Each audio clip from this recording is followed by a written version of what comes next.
Hi student, welcome to online class. NMPS की online class में आपका स्वागत है, अभिनंदन है।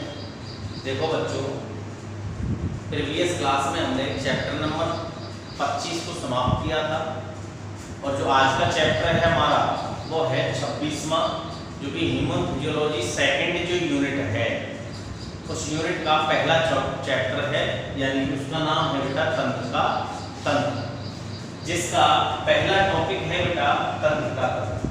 चैप्टर का नाम भी है तंत्र का तंत्र और टॉपिक का नाम भी है तंत्र का तंत्र। तो सबसे पहली बात ये है बच्चों कि तंत्र का तंत्र किसे कहते हैं, तंत्र का तंत्र का मीन्स क्या है। देखो बेटा, हमारी जो बॉडी है उस बॉडी के अंदर अनेक तंत्र होते हैं और वो तंत्र एक नियमित रूप से कार्य करते हैं। तो इन पर नियंत्रण कौन करता है? हमारा तंत्र का तंत्र, हमारा नर्वस सिस्टम। सबसे पहले तंत्र का मतलब क्या है? देखो बेटा, शरीर की सबसे छोटी इकाई होती है कोशिका। क्या होती है? कोशिका। और कोशिकाओं का समूह होता है ऊतक, और ऊतकों से मिलकर बनता है अंग, और अंग मिलकर एक तंत्र का निर्माण करते हैं। अतः सूक्ष्म इकाई क्या है? वही कोशिका। अब तंत्र का मतलब क्या है? ऐसा तंत्र जो कि शरीर में विभिन्न अंगों के कार्यों में, ऐसा तंत्र जो शरीर के विभिन्न अंगों के कार्यों में संतुलन एवं सामंजस्य स्थापित करके शरीर का नियमन करता है, शरीर का नियंत्रण करता है, उसे हम तंत्र का तंत्र कहते हैं। ऐसा तंत्र जो कि शरीर के विभिन्न अंग के कार्यों में संतुलन एवं सामंजस्य स्थापित करके शरीर का नियंत्रण करता है, उसे हम तंत्र का तंत्र कहते हैं। तंत्र का तंत्र की सबसे छोटी इकाई तंत्र का कोशिका होती है, अर्थात न्यूरॉन होता है। क्या होता है बेटा? न्यूरॉन। अर्थात हम ये भी कह सकते हैं कि न्यूरॉन का मतलब क्या है। तो तंत्र का तंत्र की संरचनात्मक एवं क्रियात्मक इकाई न्यूरॉन कहलाती है। तंत्र का तंत्र की इकाई क्या हो जाएगी बेटा? तंत्र का तंत्र की इकाई हो जाएगी न्यूरॉन या तंत्र का कोशिका।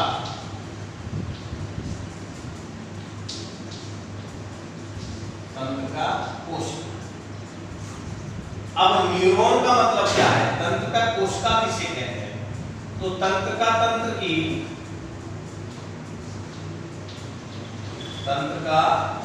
की संरचनात्मक और क्रियात्मक इकाई, संरचनात्मक और क्रियात्मक इकाई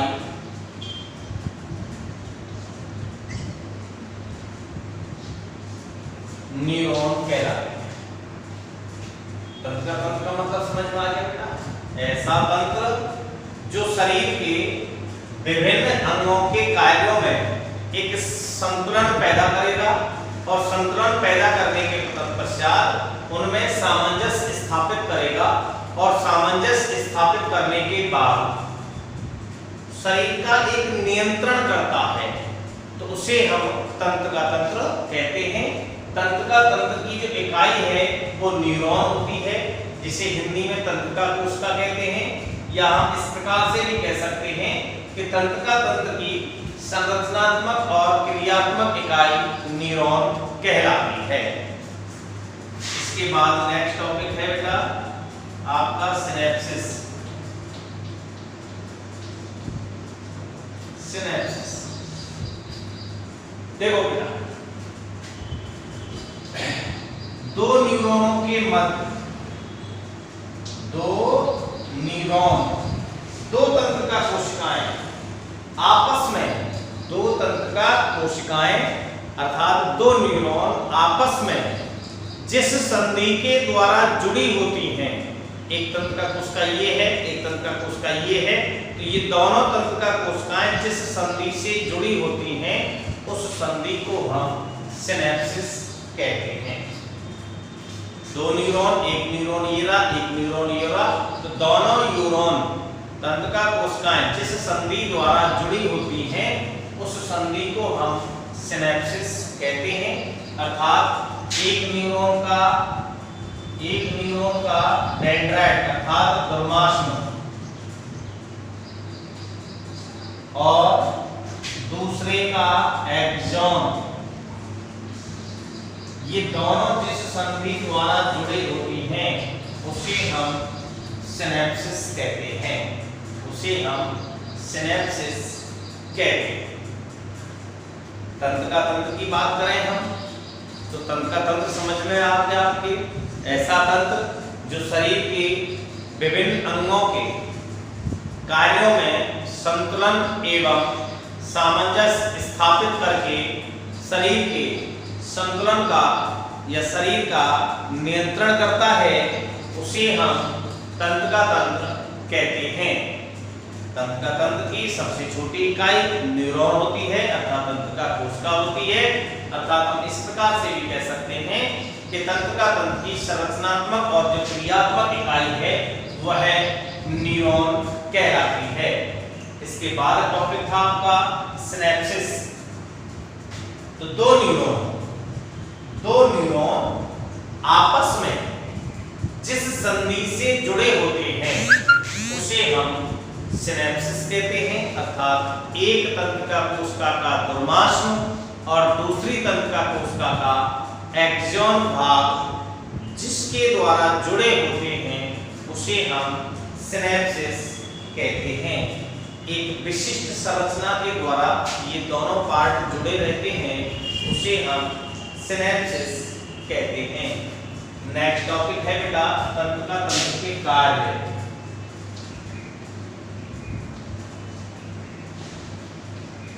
तंत्रिका तंत्र के कार्य।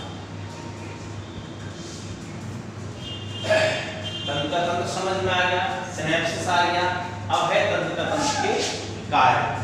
तो सबसे पहला कार्य तो बेटा यही है, कौन सा, कि यह शरीर के विभिन्न कार्य जो विभिन्न अंग हैं, यह शरीर के जो विभिन्न अंग हैं उन अंगों के कार्यों में संतुलन व सामंजस्य स्थापित करता है।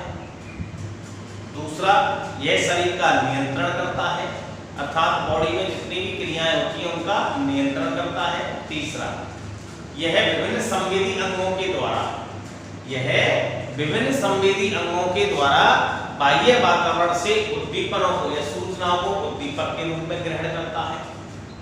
नेक्स्ट, यह शरीर की समस्त ऐच्छिक क्रियाएं, चलना, फिरना, उठना, बैठना, सोना, इन सभी क्रियाओं पर भी नियंत्रण करता है।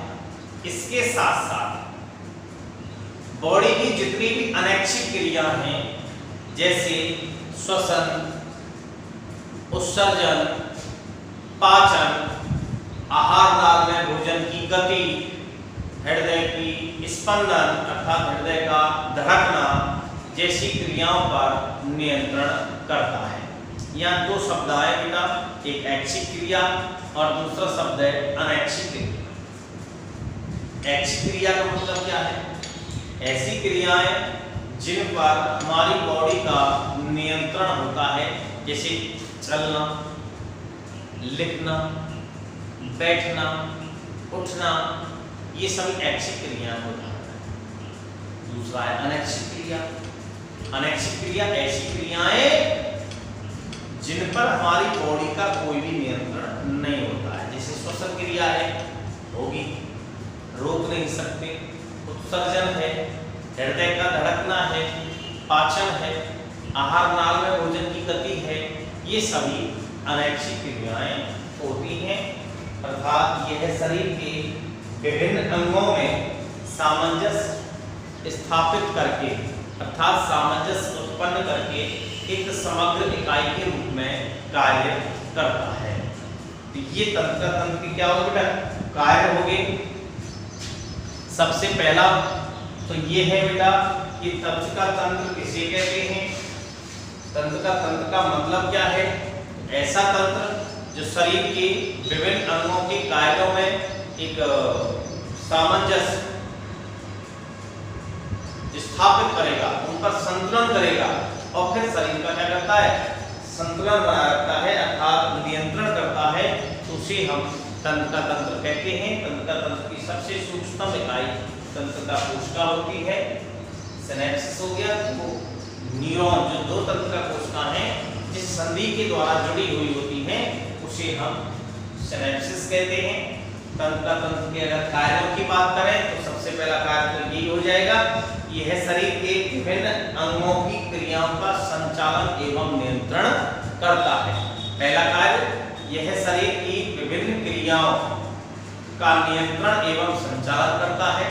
दूसरा कार्य ये हो जाएगा बेटा, यह संवेदी अंगों की सहायता से बाहरी वातावरण की सूचनाओं को उद्दीपक के रूप में ग्रहण करता है। तीसरा, सभी ऐच्छिक क्रियाओं पर नियंत्रण करता है। चौथा, शरीर की सभी अनैच्छिक क्रियाओं पर भी नियंत्रण करता है। अतः हम ये कह सकते हैं कि जो तंत्रिका तंत्र है एक समग्र इकाई के रूप में कार्य करता है। इसके बाद नेक्स्ट टॉपिक है बेटा आपका तंत्रिका तंत्र के वर्गीकरण। तंत्रिका तंत्र का वर्गीकरण, तंत्रिका तंत्र का वर्गीकरण।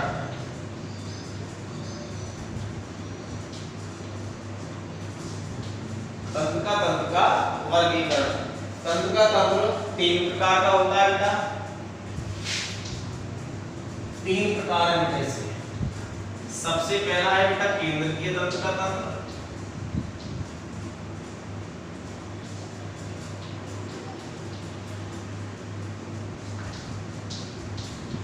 सबसे पहला कौन सा है बेटा, केंद्रीय तंत्रिका तंत्र। दूसरा है पर्धीय तंत्रिका तंत्र। दूसरा है बेटा पर्धीय तंत्रिका तंत्र और तीसरा है बेटा स्वायत्त तंत्र।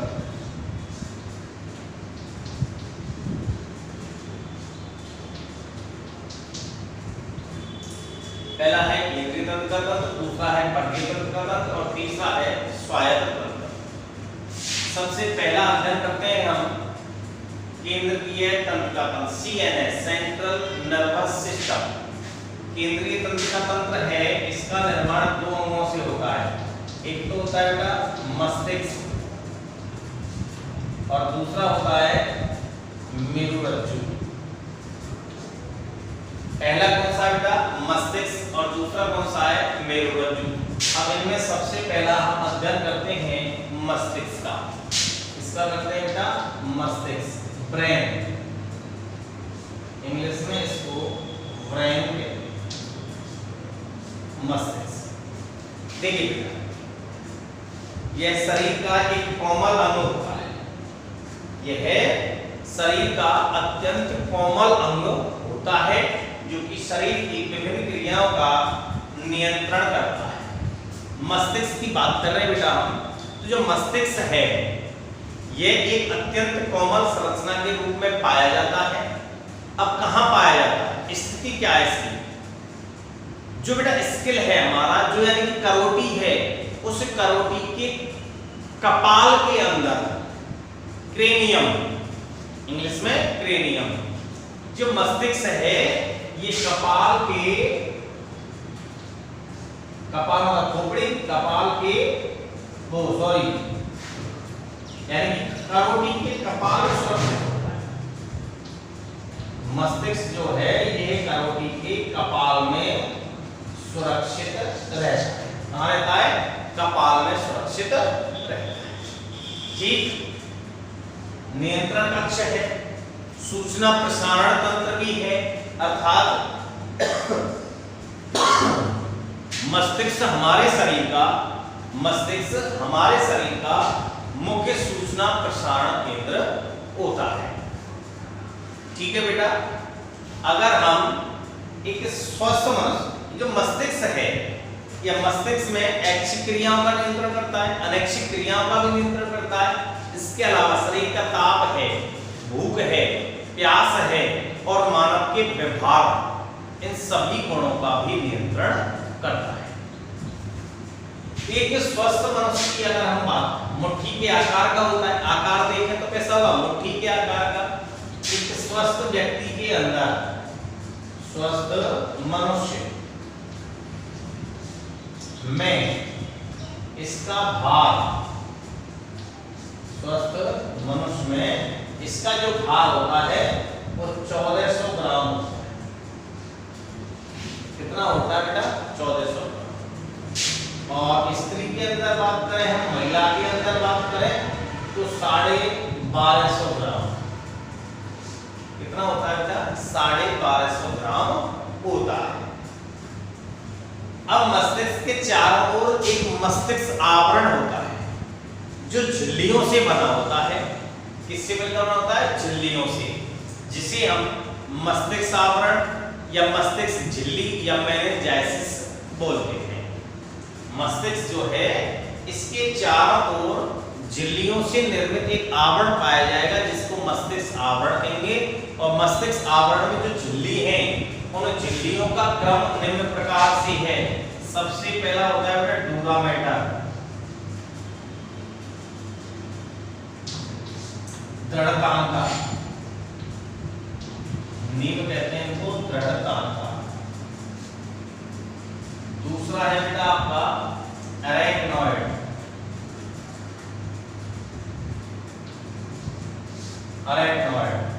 जालतांका। और तीसरा है बेटा आपका पायामेटर,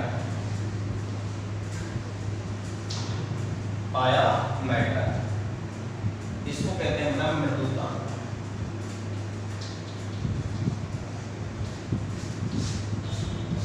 तीन झिल्ली होता है, सबसे बाहर की ओर दृढ़तांका, मध्य में जालतांका और अंदर की ओर मृदुतांका।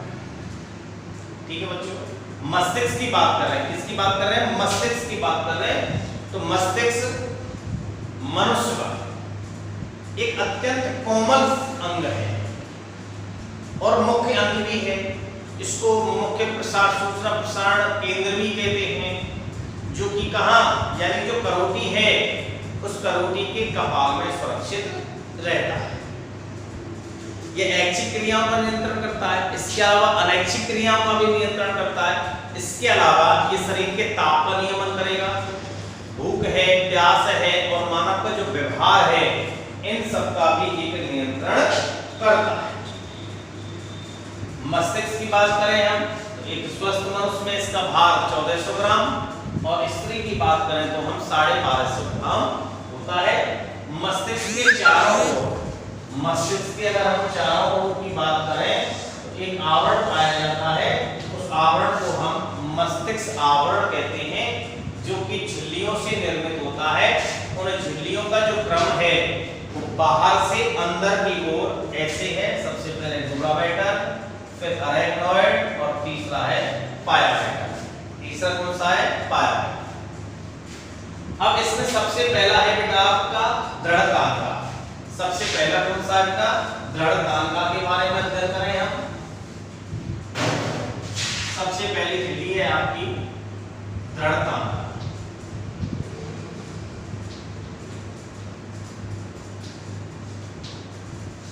देखिए बेटा, ये जो झिल्ली है दृढ़तांका, ये सबसे बाह्य एवं प्रथम झिल्ली होती है। कैसी होती है, सबसे बाह्य होती है और प्रथम झिल्ली होती है। सबसे बाह्य है और प्रथम झिल्ली होती है, जो कि मोटी होती है, मजबूत होती है और अप्रत्यास्थ झिल्ली के रूप में पाई जाती है। जो आपका डूरा मैटर है, ये सबसे बाह्य एवं प्रथम झिल्ली होती है जो कि मोटी, मजबूत यानी कि दृढ़ और अप्रत्यास्थ झिल्ली के रूप में पाई जाती है। मोटी है, मजबूत है और अप्रत्यास्थ यानी रबड़ की तरह खींचे वापस नहीं जाएगा, अप्रत्यास्थ रूप में पाई जाती है। इसका जो निर्माण है वह तंतु में संयोजी ऊतक, दृढ़तांका का जो निर्माण है वो तंतु में संयोजी ऊतक एवं कोलेजन तंतुओं से इनका निर्माण होता है।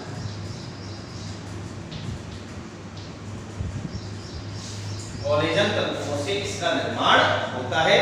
यह झिल्ली बाहर जो अस्थि हड्डियां पाई जाएंगी उन हड्डियों से जुड़ी हुई होती है।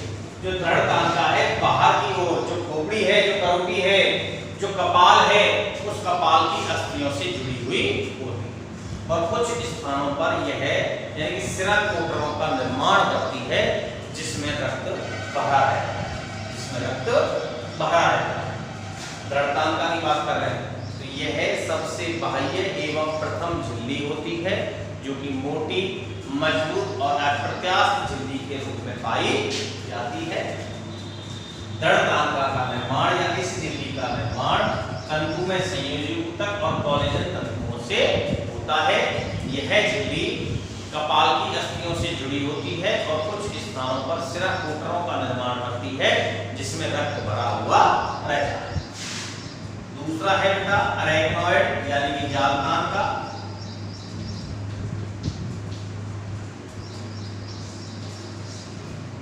यह मध्य में पाई जाएगी। यह झिल्ली मध्य में पाई जाती है। यह झिल्ली मध्य में, सबसे ऊपर दृढ़तांका, मध्य में जालतांका, सबसे अंदर मृदुतांका। तो यह मध्य झिल्ली के रूप में पाई जाती है जो कि पतली व लचीली होती है, जो कि पतली व लचीली होती है। यह जो झिल्ली है केवल स्तनधारियों में पाई जाएगी। इनमें पाई जाएगी स्तनधारियों में। कैसी होती है? पतली होगी और लचीली होती है। पतली होती है और लचीली होती है, स्तनधारियों में पाई जाती है। यह जो झिल्ली है, ये जो डूरा मैटर है, उनका जो सिरा कोटर है उनके सामने फोल्ड हो जाती है, फलन हो जाती है, जिनको अरेक्नॉइड विलाई कहते हैं। जिन्हें अरेक्नॉइड विलाई कहते हैं। जालतांका जो है यह डूरा मैटर के सामने, जालतांका डूरा मैटर के सिरा कोटरों के सामने फोल्ड हो जाती है अर्थात फलित हो जाती है। इन बलों को हम अरेक्नॉइड विलाई कहते हैं। इन बलों को अरेक्नॉइड विलाई कहते हैं जो कि प्रमस्तिष्क मेरुद्रव, प्रमस्तिष्क मेरुद्रव के उन्हें अवशोषण का कार्य करते हैं। उन्हें अवशोषण का कार्य करती है। डूरा मैटर और अरेक्नॉइड के मध्य में गुहा पाई जाती है। इसको सबड्यूरल कैविटी कहते हैं, जिसे सबड्यूरल कैविटी कहते हैं, जिसमें सेरस फ्लूइड पाया जाता है। और सबसे अंदर कौन सी बेटा? पाया मैटर मृदुकांका। यह सबसे आंतरिक झिल्ली होती है जो मस्तिष्क के ऊतकों के संपर्क में रहती है। यह तो कपाल की अस्थियों से, यह मस्तिष्क के ऊतकों के संपर्क में होती है। ठीक है साहब। अरेक्नॉइड और पाया मैटर के मध्य में भी एक गुहा पाई जाएगी जिसको सब अरेक्नॉइड कैविटी कहते हैं। इसके मध्य में प्रमस्तिष्क मेरुद्रव बना रहता है जिससे मस्तिष्क और मेरुरज्जु दोनों पोषण और ऑक्सीजन प्राप्त करने का कार्य करते हैं। तो इस प्रकार से जो मस्तिष्क आवरण है वह 3 झिल्लियों से मिलकर बना होता है। मृदुतांका के अंदर जाल का रक्त जो केशिकाएं हैं, धमनी वासला, इनका भी जाल पाया जाता है। जिनसे ये पोषण और ऑक्सीजन ग्रहण करने का कार्य करता है। कौन? मस्तिष्क। तो यहाँ तक बेटा समझ में आ गया आपकी? कोई समस्या मेरे हिसाब से तो होनी नहीं चाहिए आपकी। सबसे पहले मैंने बताया था तंत्रिका तंत्र के बारे में, फिर मैंने बताया बेटा सिनेप्सिस, सिनेप्सिस के बाद तंत्रिका तंत्र के कार्य, फिर तंत्रिका तंत्र के वर्गीकरण, 3 प्रकार का था, केंद्रीय तंत्रिका तंत्र, स्वायत्त तंत्रिका तंत्र और पर्दीय तंत्रिका तंत्र। केंद्रीय तंत्रिका तंत्र का निर्माण मस्तिष्क और मेरुरज्जु से होता है। किससे होता है? मस्तिष्क और मेरुरज्जु से होता है। सबसे पहले हम मस्तिष्क का अध्ययन कर रहे थे, तो मस्तिष्क की अगर हम बात कर रहे हैं तो मनुष्य के अंदर जो मस्तिष्क है यह अत्यंत कोमल अंग के रूप में पाया जाता है। कहाँ पाया जाएगा? यानी कि करोटी जो है, करोटी के कपाल में सुरक्षित रहता है, ठीक मुट्ठी के आकार का होता है। एक स्वस्थ मनुष्य में इसका भार 1400 ग्राम होता है, महिला के अंदर 1250 ग्राम होता है। मस्तिष्क जो है यह शरीर का मुख्य सूचना प्रसारण केंद्र भी माना जाता है। यह ऐच्छिक और अनैच्छिक क्रियाओं के साथ साथ शरीर के ताप का नियमन करता है, भूख है, प्यास है और मानव का जो व्यवहार है उस पर भी नियंत्रण करता है। मस्तिष्क के चारों ओर 3 झिल्लियों से बना एक आवरण पाया जाता है जिसको मस्तिष्क आवरण कहते हैं। उन मस्तिष्क आवरण में जो झिल्लियां पाई जाती हैं उनका क्रम बाहर से अंदर की ओर विभिन्न प्रकार से होता है। सबसे पहले दृढ़तान का, दूसरा जालतान का, तीसरा मृदुतान। सबसे पहले दृढ़तान की बात कर रहे थे हम, तो यह मोटी, मजबूत और अप्रत्यास्थ झिल्ली के रूप में पाई जाती है। सबसे बाहर होगी, कहाँ होगी? सबसे बाहर प्रथम झिल्ली जो कि करोटी जो है, कपाल है, उस कपाल की अस्थियों से जुड़ी हुई होती है। इसका निर्माण तंतु में संयोजी ऊतक और कोलेजन तंतुओं से होता है। ठीक साहब? ये जो दृढ़तांता है ये कुछ स्थानों पर शिराकोटरों का निर्माण करती है जिनमें रक्त भरा हुआ रहता है। दूसरा है आपका जालतांता। यह मध्य झिल्ली के रूप में पाई जाती है। यह पतली व लचीली होती है। यह केवल स्तनधारियों में पाई जाती है। पाई जाती है स्तनधारियों में। ठीक? जालतांता जो है ये शिराकोटरों के सामने फोल्ड हो जाती है, बरन हो जाती है, जिनको हम अरेक्नोइड विलाई कहते हैं, जो कि प्रमस्तिष्क जो मेरुद्रव है उसके पुनः अवशोषण का कार्य करता है। तीसरी है आपकी मृदुतांता। यह सबसे अंदर की ओर पाए जाने वाली क्या होती है? झिल्ली होती है, जो कि मस्तिष्क के जो ऊतक हैं उनके संपर्क में रहती है। ठीक साहब? इसके अलावा इस झिल्ली में रक्त केशिकाओं का एक जाल पाया जाता है जिससे जो मस्तिष्क और मेरुरज्जु है वे विभिन्न पोषण पदार्थ एवं ऑक्सीजन को ग्रहण करते हैं। अरेक्नोइड और पायामेटर के मध्य में एक गुहा पाई जाती है जिसको हम अरेक्नोइड कैविटी कहते हैं, जिसमें प्रेमस्तिष्क मेरुद्रव बना हुआ रहता है। इसको आप लिख लीजिए बेटा। सबसे पहले हेड डालिए तंत्रिका तंत्र। नोटबुक को उठाइए बेटा और लिखने का काम कीजिए।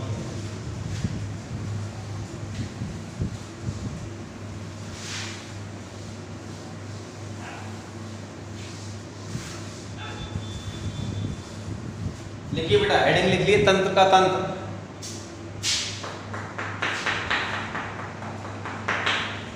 तंत्र का तंत्र हेडिंग डाल के लिखिए बेटा। ऐसा तंत्र, हेडिंग लिखो, इसमें लिखो ऐसा तंत्र,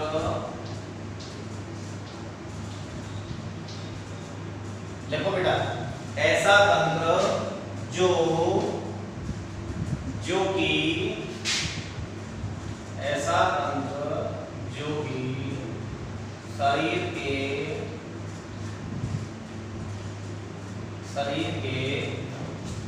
विभिन्न अंगों के कार्यों में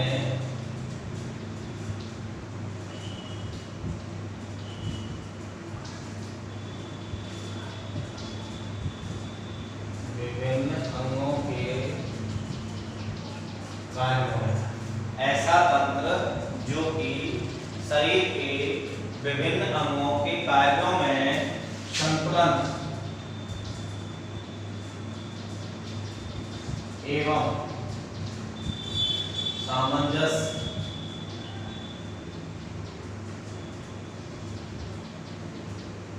ऐसा तंत्र जो कि शरीर के विभिन्न अंगों के कार्यों में संतुलन एवं सामंजस्य स्थापित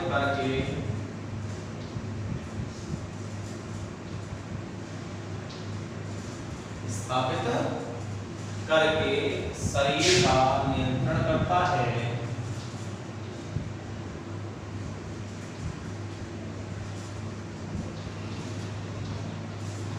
शरीर का नियंत्रण करता है। तंत्र का तंत्र कहलाता है।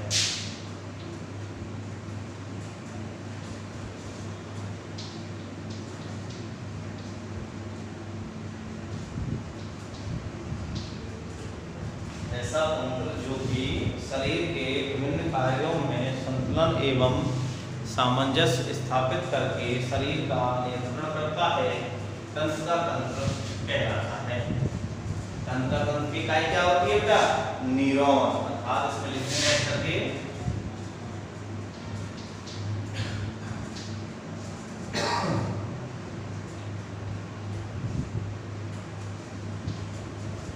तंत्र का तंत्र की सबसे सूक्ष्म इकाई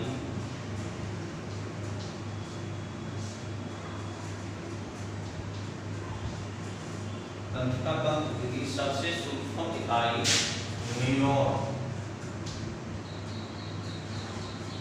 या हिंदी में कहते हैं तंत्र का कोशिका।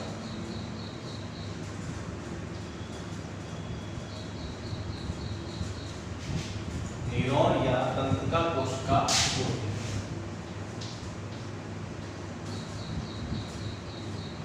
तंत्र का तंत्र की सबसे छोटी एवं इकाई क्या होती है? न्यूरॉन होती है। अर्थात हम लिखते हैं बेटा तंत्र का तंत्र की संरचनात्मक एवं क्रियात्मक इकाई अर्थात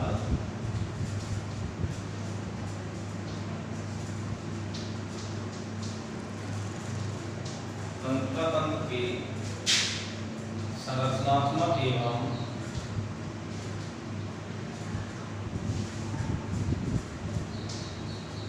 क्रियात्मक इकाई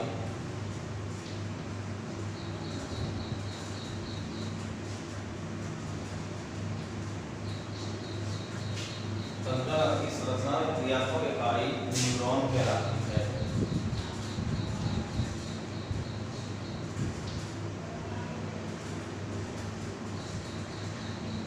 लिख लीजिए बेटा यहाँ तक।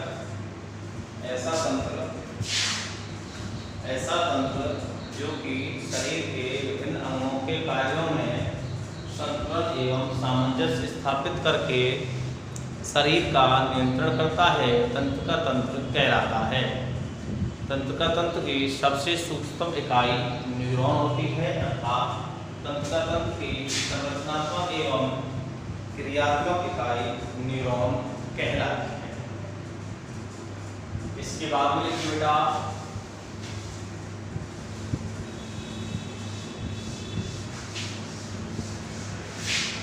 सिनेप्सिस।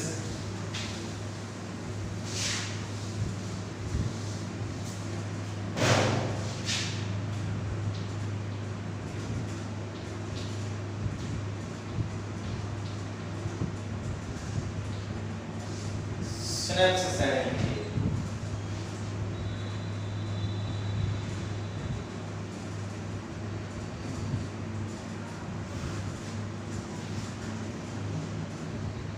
देखिए दो न्यूरॉन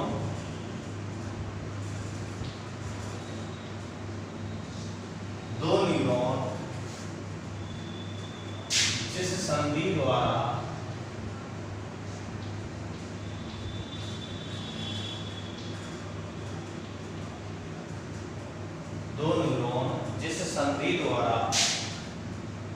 एक दूसरे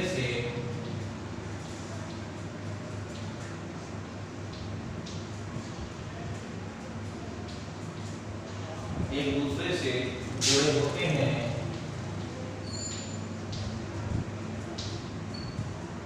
एक दूसरे से जुड़े होते हैं, अर्थात एक न्यूरॉन के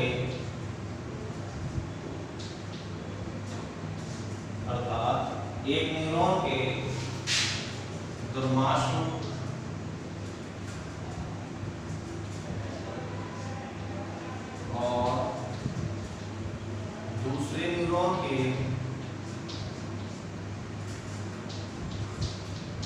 और दूसरे न्यूरॉन का एक्सॉन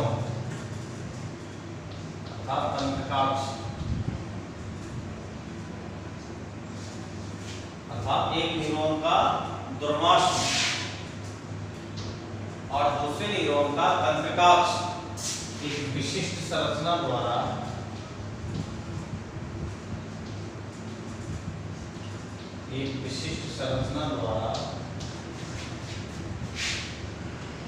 जुड़े होते हैं,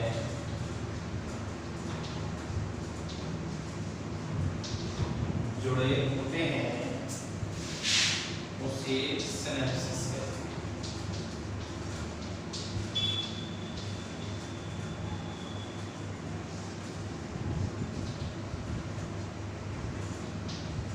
सिनेप्सिस कहते हैं।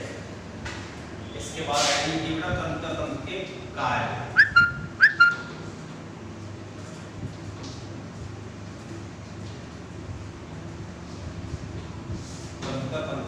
कार्य, चार कार्य। पहला कार्य लिखिए, यह शरीर के, और लिखिए, यह शरीर के विभिन्न अंगों की, यह शरीर के विभिन्न अंगों की, यह शरीर के विभिन्न अंगों की क्रियाओं का, यह शरीर के विभिन्न अंगों की क्रियाओं का संचालन एवं नियंत्रण करता है। संचालन एवं नियंत्रण करता है। दूसरा लिखिए बेटा, पहला लिखिए, यह शरीर के विभिन्न अंगों की क्रियाओं का संचालन एवं नियंत्रण करता है। दूसरा लिखिए, यह संवेदी अंगों की सहायता से, दूसरा पॉइंट लिखिए, यह संवेदी अंगों की सहायता से बाहरी वातावरण से, यह संवेदी अंगों की सहायता से बाहरी वातावरण से सूचनाओं को उद्दीपन के रूप में ग्रहण करता है। यह संवेदी अंगों की सहायता से बाहरी वातावरण से सूचनाओं को उद्दीपन के रूप में ग्रहण करता है। तीसरा फंक्शन लिखिए बेटा, यह समस्त ऐच्छिक क्रियाओं जैसे, यह समस्त ऐच्छिक क्रियाओं जैसे चलना, दौड़ना, बैठना, हंसना इत्यादि क्रियाओं का नियंत्रण करता है। यह शरीर की समस्त ऐच्छिक क्रियाओं जैसे हंसना, बोलना, दौड़ना, चलना, उठना, बैठना आदि क्रियाओं का नियंत्रण करता है। चौथा पॉइंट लिखिए बेटा, चौथा, यह शरीर की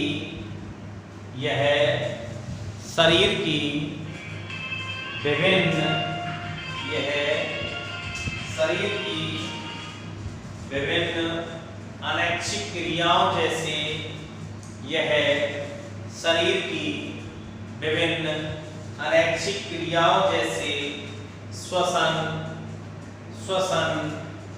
पाचन,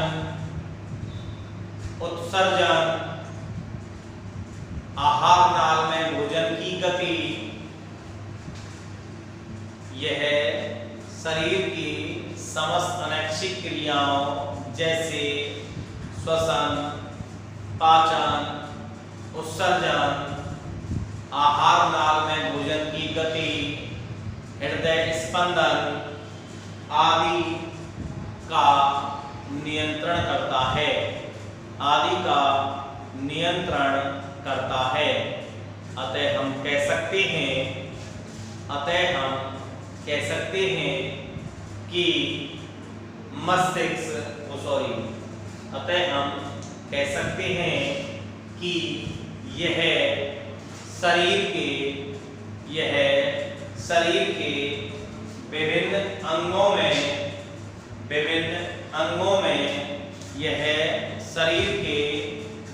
अंगों में सामंजस्य स्थापित करके एक समग्र इकाई के रूप में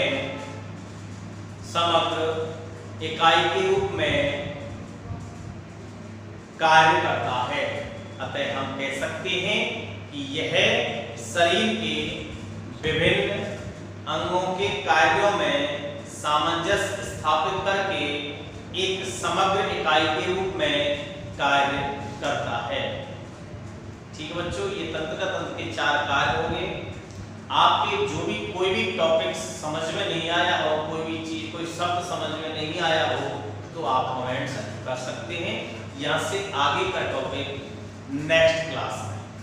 ठीक, धन्यवाद।